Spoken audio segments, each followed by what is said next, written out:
Bueno, Rubén, damos vuelta a la página, seguimos Vamos. hablando de sanidad Sí, animal, sí, cómo no. porque el lunes arranca la nueva campaña de vacunación contra la fiebre aftosa en la provincia de Entre Ríos y vamos a dialogar con Marcial Buyati, médico veterinario, coordinador de FUCOFA, que ya está en línea con nosotros.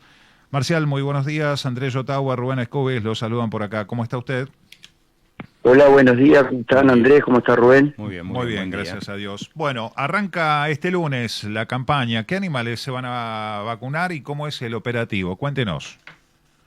Bueno, este lunes se vacuna como siempre, en la primera, toda la totalidad de la hacienda, diríamos, todas las categorías, ¿no es cierto? En esta sigue igual, el problema nosotros y el cuestionamiento tiene puntualmente la Fundación, es en la segunda vacunación, que se hace en junio, diríamos, más que nada por la fecha, ¿no? Porque se pasa un mes y se vacuna los terneros, solamente terneros y terneras, en junio, lo cual es, a nuestro entender, mostrando un montón de problemas que eso va a traer, de riesgo más que de problemas, de riesgo. Aumentamos las posibilidades de darle un poco de oxígeno a la circulación viral o demás, o lo que sea, ¿no es cierto? Porque vacunamos en junio, porque no es la época indicada para tener una buena cobertura vacunal de ternero, que es la categoría más susceptible, ¿no?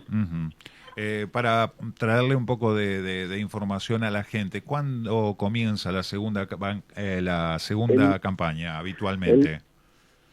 No, la segunda campaña habitualmente siempre se hizo en octubre, noviembre, digamos, ¿no es cierto? La fecha que nosotros tenemos a partir de julio, agosto, septiembre, octubre, noviembre, las fechas concentradas, la mayor parte de la aparición. Nosotros ahí tenemos, en esa época, en la provincia, estamos ya por octubre, noviembre, de alrededor de unos 700.000 terneros, ¿no es cierto?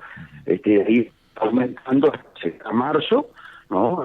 Sigue pariendo la hacienda, a la cola de parición, y llegamos al millón, depende, ¿no es cierto? Millón 100 de terneros que se vacunan en la provincia, ¿no? Y todo esa masa de terneros que vamos a tener a fin de año, por supuesto que es ternero que no tiene ninguna vacuna y que va a pasar hasta marzo sin ningún tipo de protección, y en un momento en que ya la inmunidad del rodeo de por sí misma pasará el año, va cayendo, porque es una meseta, pero que va cayendo. Entonces nosotros vamos a tener ahí entre los terneros y los terneros primos vacunados de junio, suponiendo así, una masa crítica, diríamos, de el 1.200.000, 1.300.000 de susceptibles, diríamos, de posibilidades de que si hay un virus dando vuelta, ahí tengan un problema. Es con el mismo esfuerzo que el productor, porque nosotros lo único que se plantea la función es el cambio de fecha nada más, ¿no es cierto? O sea que el productor no es que tiene otro costo, que tiene otro trabajo, ni nada por el estilo, simplemente es la fecha que no es clara. Eso complica a nosotros, a la provincia de Entre Ríos, que tenemos una prevalencia muy, muy baja de brucelosis. Nosotros estamos en el 0,2, 0,3% de cabeza de brucelosis, pero tenemos una cobertura vacunal por arriba del 90% de las terneras, ¿no es cierto? Siempre en todos los años hemos vacunado el 95, 96% de terneras brucelosis, que en este caso se va a escapar también, porque la ternera que nace en abril, mayo, junio, se va a pasar de edad para cuando llegue la de marzo, ¿no? Todas esas complicaciones por un cambio de fecha de vacunación, nada más. ¿Y cuál es el justificativo que dio SENASA al respecto del cambio de fecha? Argumento técnico no tiene ninguno. Argumento técnico no tiene ninguno. O sea, porque se lo hemos planteado, se ha hecho reuniones con la gente del SENASA, inclusive con los que crearon el programa, y no hay un argumento técnico para hacer este cambio, ¿no es cierto? Y eso es lo que se plantea, ¿no es cierto? Nosotros, por ahí, ellos hablan de que como que no ha detectado circulación viral, ¿no es cierto? Pero por supuesto, nosotros no se ha detectado circulación viral, y seguimos vacunando porque estamos en una región de alto riesgo, digamos, como es la región pampeana, básicamente, al lado de Uruguay, que tiene alta densidad de hacienda, igual que la región este de Paraguay. Tenemos una densidad alta, y Argentina tiene la particularidad de tener alta movilidad de hacienda, que son las dos características que aumentan de riesgo de esta enfermedad. Y por ahí nosotros, confiándose en la no circulación viral y demás, a esa altura nosotros vamos a estar por debajo del 70, del 65% de cobertura vacunal de rodeo, ¿no es cierto?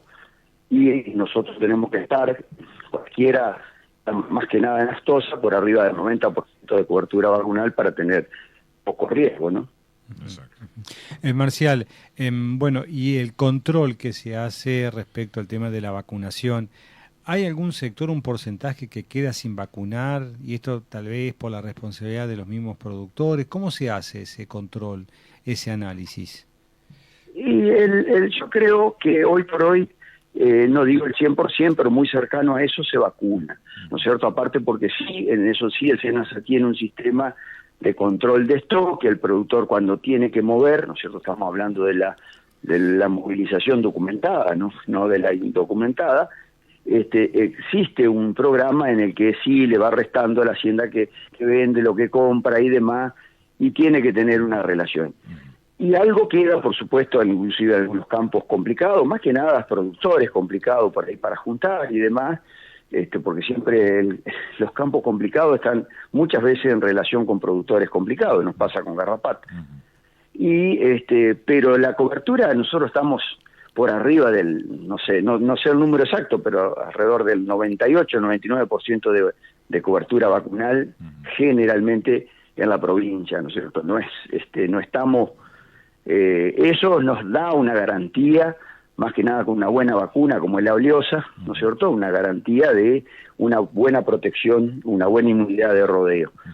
Otro problema que está planteando ahí, el SENASA está haciendo un planteo de vacunación de la brucelosis en la venta de la ternera, diríamos, allá por septiembre, octubre, noviembre, que no van a estar vacunadas, que es un error conceptual de lo que es la inmunidad, porque nosotros no podemos generar una buena inmunidad en una ternera destetada, estresada, movilizada, ¿no es cierto? Claro. Eso es distinto al concepto que tiene la vacunación de la vacuna oleosa, que es un aceite, un óleo que se deposita en el animal y perdura en el animal. Claro. Entonces, pasado el estrés del destete, pasado el estrés de la movilización, el aceite sigue estando ahí con el antígeno y es un goteo antigénico. Entonces ahí responde. La brucelosis no. Si el animal no tiene una situación, diríamos, tiene una situación de estrés muy alta, como es una venta, una movilización, un destete, el cortisol que genera eso inhibe la formación, el trabajo de los macrófagos encima de una inmunidad celular, entonces no genera una muy buena cobertura vacunal y nos vamos por debajo de un 50% de respuesta inmunológica en una brucelosis, ¿no? Claro. Y en este caso, la propuesta del SENASA de vacunar antes de la venta, ¿ya está confirmado? ¿Ya está firme? ¿No? ¿O sí? Sí, acá estuvo el vicepresidente del SENASA, donde estaba hablando de eso, y aparte no cubre la totalidad de la vacunación, porque el productor, nosotros allá arriba tenemos una movilización allá en noviembre, diciembre, enero, febrero, unas 300, 400 mil cabezas que se mueven, terneros diríamos, pero justamente el productor hay una retención, hay un 30% de retención, de reposición, que no se vende, no se queda en el establecimiento. Más allá de que todo eso le va a generar al productor todo un engorro, porque va a tener que hacer una vacunación de egreso para aftosis y para brucelosis, con otro costo, con otras complicaciones, ¿no es cierto? Que nosotros eso lo solucionamos solamente cambiando la fecha de vacunación. Claro, exacto. Digamos, es una cuestión de coordinación. A ver, si yo mal no entiendo, porque yo no soy veterinario, pero si mal no entiendo, si dejaban el plan anterior estaría todo bárbaro. Perfecto, exacto, ese es el planteo, porque el productor sigue haciendo el mismo esfuerzo, la fundación también, el trabajo hay que hacerlo.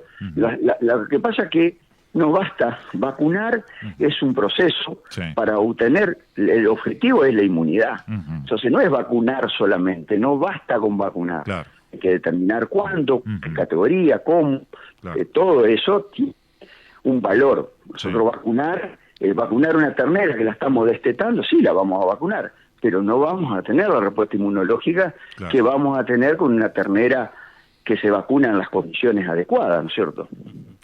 Marcial, hablando de stock, ¿no? Decíamos departamento como el de Gualeguaychú, Villaguay, que pican en punta siempre la cantidad de animales. ¿Cuánto es en el caso de estos departamentos, la cantidad? ¿Hay digamos, un análisis de la cantidad de animales que hay en cada uno de estos departamentos o de la zona norte de la provincia? Sí, sí, está todo categorizado, la cantidad de cabeza que tiene cada uno de los departamentos, categoría, todo, ¿no es cierto? Los movimientos que tiene cada uno de los departamentos, qué destino tiene. Nosotros tenemos los destinos que salen afuera de la provincia, la faena interna, los ingresos que tenemos externos.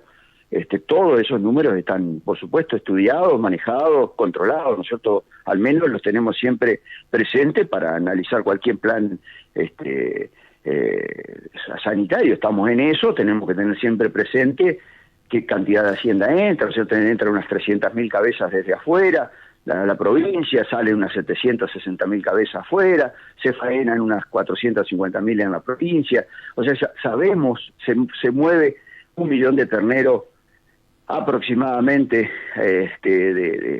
depende, va variando un poco menos en alguna época, pero fundamentalmente en esta época, en el destete y demás, cerca del 1 millón de terneros. O sea, sí lo tenemos, todos los números, por supuesto, la cantidad de terneras que nosotros vacunamos. Nosotros en la provincia vacunamos la segunda campaña de vacunación, que son las que van a quedar sin vacunar. Vacunamos entre 150 y 200.000 terneras, que son las que van a quedar sin vacunar. Y en esta campaña, la de marzo, siempre vacunamos alrededor de 380, 400.000 terneras, ¿no? Y en el caso de Gualeguaychú, por ejemplo, con números, sí. ¿Cuál es la cantidad que hay en nuestra zona de animales? Hoy el stock, el zigzag está por debajo porque no está la ternero con la aparición, sí. Creo que está en 380.000 cabezas, 390.000 cabezas.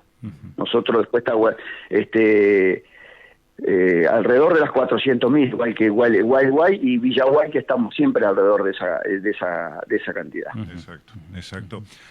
Marcial, consulta, esta diferenciación de lo que son los tiempos en la campaña de vacunación y demás, ¿le significan más costos al productor o a la FUCOFA dentro del ámbito de la logística? Porque una cosa es reunir la hacienda toda junta, vacunamos todos juntos y después se hace la segunda allá por la primavera, se reúne de vuelta la hacienda, se vacuna todo junto. ¿Le cambia los números? Sí, o sea, los números no cambian, por eso digo, el productor va a tener el mismo gasto, la fundación va a tener el mismo esfuerzo para hacer la segunda vacunación con distintos resultados, por eso es el cuestionamiento. Claro. Nosotros, con la misma plata que se gasta, digamos, que gasta el productor, que va a tener que gastar en la revacunación del ternero, haciéndola allá por octubre, noviembre, vamos a tener otra cobertura inmunológica de rodeo en relación a la que hacemos ahora. A su vez, encima, con esta propuesta va a tener costo el productor y más complicaciones la fundación para vacunar. Claro. ¿Por qué? Porque va a tener que hacer vacunaciones de egreso.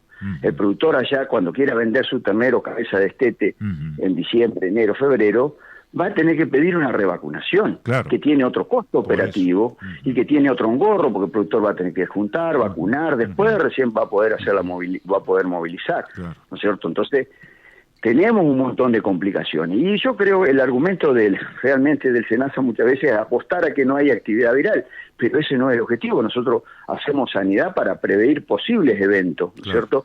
Esa es la realidad. Y nosotros, tenemos ejemplos cercanos a la parte humana, ¿no es cierto? Es decir, la gente dejó de vacunar de sarampión porque del año 2000 que no había sarampión en el país, bajamos del 95 al 84 de cobertura vacunal y hoy, el año pasado, hubo 34 casos de sarampión. Y eso que el sarampión es el contagio directo, nada que ver con la aftosa, que es mucho más contagiosa que el sarampión, ¿no? Exacto, exacto. Marcial, hablamos mucho de la fiebre aftosa. ¿Y qué pasa con el tema de la garrapata? Bueno, ahí tenemos que hablar del ladrón de guante blanco, diríamos, como decimos nosotros, porque ese es el problema. La garrapata es un ladrón de guante blanco que el productor no la identifica como tal y entonces termina por una normalización progresiva, acostumbrando a convivir con un parásito que le roba no solo la sangre, sino la energía, los terneros, los kilos, la sanidad. Pero bueno, si el productor tuviera conciencia de eso, yo puedo asegurar que justamente ese es el talón de Aquiles de la garrapata, el daño que produce, ¿cierto? Se vuelve hasta poco rentable o no viable.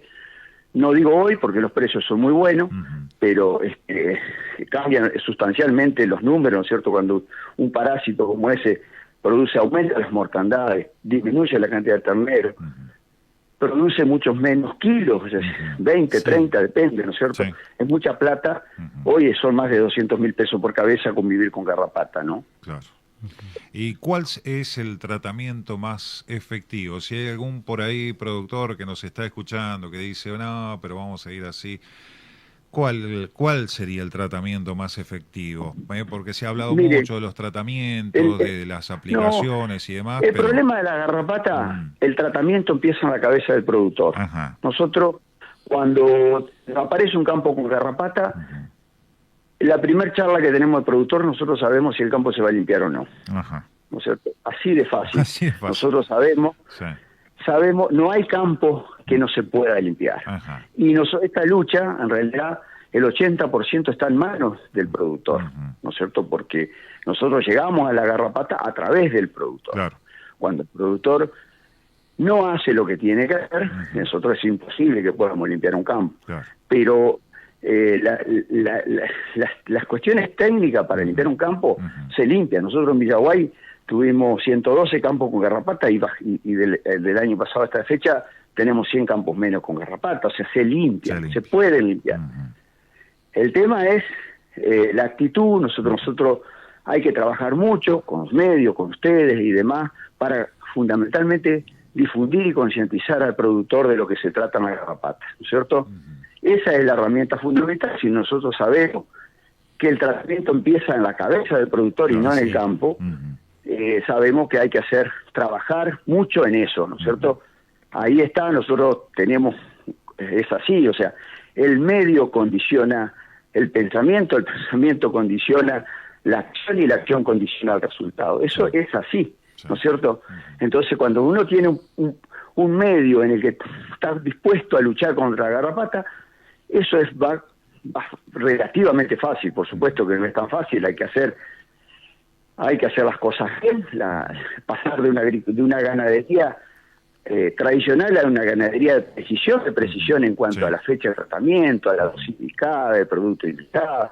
Hay un montón de cosas que hay que hacer bien, digamos, pero se pueden hacer, se hacen, hay productos que funcionan muy bien, y que cualquier campo se puede limpiar. Nosotros depende de la actitud del productor fundamentalmente. Sí, la conciencia fundamentalmente, Marcial.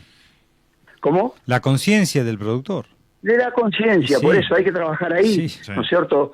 Cuando existe un mal acostumbramiento, nosotros sabemos también que, ¿no es cierto?, es cuando las normas, las reglas no se cumplen, la sociedad tiende a la teoría del vidrio roto, ese dice, ¿no? O sea, empieza a no cumplir las reglas, las normas y demás, y eso nos lleva a una situación de descontrol, y ese descontrol es el camino que tiene la garrapata para difundirse, ¿no?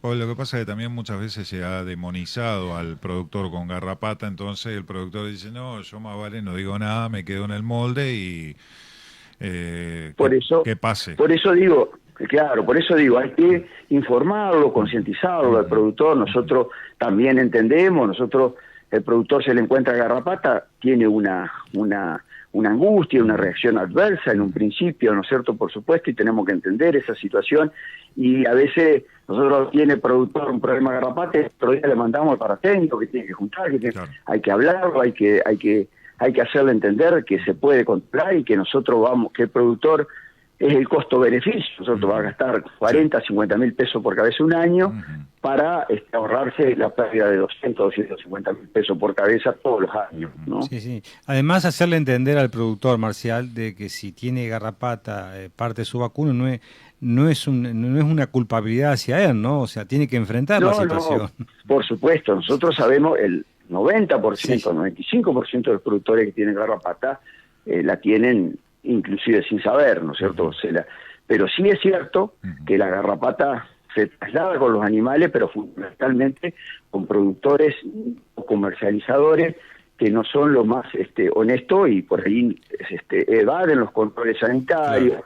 Y demás, y bueno, priorizan una cuestión comercial antes que una sanitaria. Le generan, a través de un negocio, le generan un problema al productor, a la zona, porque un foco nuevo en un año se repica 4 o 5, depende, ¿no es cierto?, el movimiento que tenga.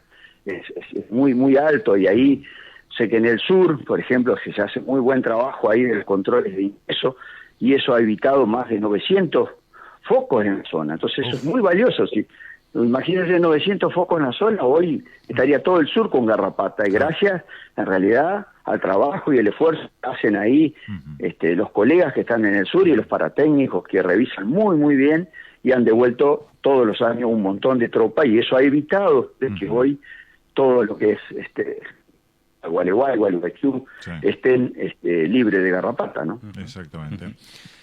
Marcial, me quedan un par de preguntas protocolares. ¿Costo de la vacuna? ¿Cómo se pagan principalmente? Bueno, como siempre, el costo son los 3.100 pesos, como siempre, el pago a los 15 días, perdón, y 1.300 para la brucelosis, ¿no? Perfecto. Los 15 días para el pago, además, eso sigue siendo igual que antes. ¿Alguna recomendación para el productor que tiene que encontrarse con el técnico para encerrar Hacienda? ¿Algo que usted diga, muchachos, tengan en cuenta esto que es importante? No, yo creo que siempre la mayoría de los productores siempre tienen una muy buena colaboración, sin ninguna duda. Siempre el vacunador los visita, los coordina, y hay una buena respuesta, salvo puntualmente en algunos casos, ¿no es cierto? Como siempre, como suele ocurrir, como es lógico en una sociedad, que algún productor complica un poquito las cosas. Y bueno, pero en general es eso, tiene la predisposición a realizar el trabajo por parte del productor, ¿no es cierto?, colaborando con facilitándole las cosas al vacunador. Exactamente. Marcial, le queremos agradecer muchísimo este contacto, le mandamos un abrazo muy grande. Bueno, gracias igualmente para ustedes. Gracias por el llamado. Dialogábamos con Marcial Buiatti, médico veterinario, coordinador de FUCOFA.